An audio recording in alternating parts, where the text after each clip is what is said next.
Notes काय करायच्या आहेत? आपल्याकडे पुस्तक आहे ना, आपण त्यातूनच वाचू किंवा एखाद्या मित्राची नोट्स कॉपी करू. आपल्याला खूपदा असं वाटलं असेल ना, आणि म्हणूनच तुम्ही नोट्स बनवणं टाळता आणि मग ऐन परीक्षेच्या वेळी तुमची तारांबळ उडते. पण स्वतःच्या नोट्स असतील तर नक्कीच हा प्रॉब्लेम कोणाला येईल असं मला वाटत नाही. त्यासाठी आम्ही तुम्हाला स्वतःच्या नोट्स कशा तयार कराव्यात आणि त्या इफेक्टिव्ह कशा असतील याबद्दल या व्हिडिओमध्ये सांगणार आहोत.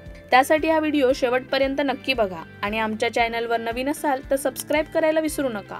फ्रेंड्स, नोट्स बनवण्याच्या आधी तुम्हाला आधी हे समजून घेतलं पाहिजे की नोट्स म्हणजे नेमकं काय. नोट्सचा अर्थ असा की जो तुमचा अभ्यासक्रम आणि त्याला त्याचा अर्थ न बदलता तुमच्या भाषेत संक्षिप्त रूपात लिहिणं म्हणजे नोट्स.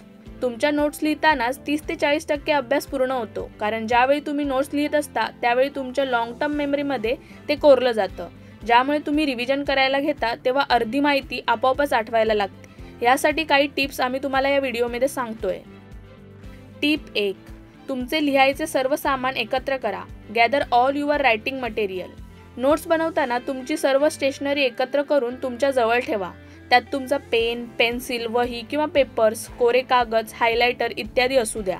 अभ्यासाला बसलो आणि नंतर कळलं की अरे यार, हे घ्यायचं विसरूनच गेलो, तर ते उठून घ्यायला जाणं त्यात मूड जातो आणि अभ्यासावर नीट लक्ष केंद्रित करू शकत नाही. म्हणूनच नोट्स बनवताना सगळी स्टेशनरी आधीच जवळ घेऊन ठेवावी. टिप 2. नोट्स कशा तयार करणार आहात म्हणजे सोर्स काय आहे ते ठरवा. Decide source of content. तेव्हाच तयार करायच्या आहेत की तुम्हाला त्या तुमच्या पुस्तकातून नंतर लिहायच्या आहेत हे ठरवा. फक्त लक्षात ठेवा, आपल्याला नोट्स ह्या संबंधित विषयावर आणि परीक्षेच्या महत्त्वाच्या अभ्यासक्रमातूनच बनवायच्या आहेत. टिप 3. नोट्स तयार करण्याची प्रक्रिया. Process to notes making. 1. त्या विषयाचा आढावा घेणं म्हणजेच ओव्हरव्ह्यू. ह्यात तुम्हाला तुमच्या विषयाचा टॉपिक मधला ओव्हरव्ह्यू घ्यायचा आहे, जेणेकरून संपूर्ण चॅप्टरमध्ये नेमकं काय आहे ते कळेल. 2. पुस्तकात दिलेल्या माहितीला सक्रियपणे वाचायचं आहे. 3. तुम्हाला तुमच्या नोट्स स्वतःच बनवायच्या आहेत. टिप 4. संकल्पना आणि महत्त्वाच्या शब्दाकडे लक्ष केंद्रित करा. Focus on concepts and keywords. तुम्हाला माहीत आहे का, तुमच्या पुस्तकातला 20% भागच फक्त महत्त्वाची संकल्पना आहे, बाकी सगळं त्याचं स्पष्टीकरणच असतं. त्यामुळे तुम्हाला महत्त्वाची कन्सेप्ट समजून घेऊन त्यातले पॉईंट्स म्हणजेच कीवर्ड्स लिहून घ्यायचे आहेत. टिप 5. तुमच्या नोट्स संक्षिप्त करा. Concise your notes. मुलांना प्रॉब्लेम तेव्हाच येतो जेव्हा ते नोट्सला कन्साइज करत नाही आणि नुसते पेजेसच्या पेजेस भरत जातात. पण आपल्याला ही चूक करायची नाही, कारण आपला मुळात हेतूच हा आहे की आपल्याला नोट्स यासाठी बनवायच्या आहेत की ज्या वाचताना आपला वेळ वाचेल आणि सगळ्या कन्सेप्ट देखील आपल्याला समजतील. त्यामुळे नोट्स ह्या कन्साइजच हव्यात. टिप 6.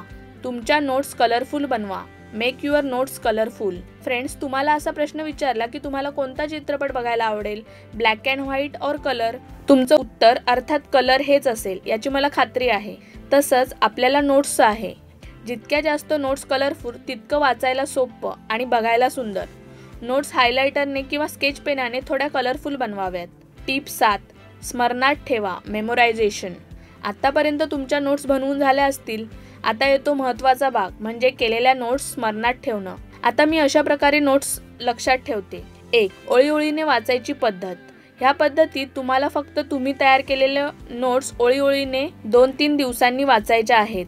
2. गोष्ट स्वरूपात लक्षात ठेवणे.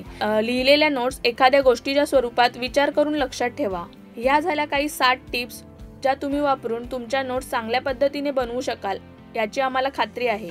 अशाच वेगवेगळ्या विषयांवर टिप्स हव्या असतील आम्हाला तुम्ही कमेंटद्वारे सांगू शकता. त्यासाठी आमच्या लेट्स टूट मराठी चॅनलला नक्की सबस्क्राईब करा आणि बेल आयकॉन दाबायला विसरू नका, जेणेकरून आम्ही जेव्हा नवीन व्हिडिओ अपलोड करू तेव्हा तुम्हाला त्याची नोटिफिकेशन येईल.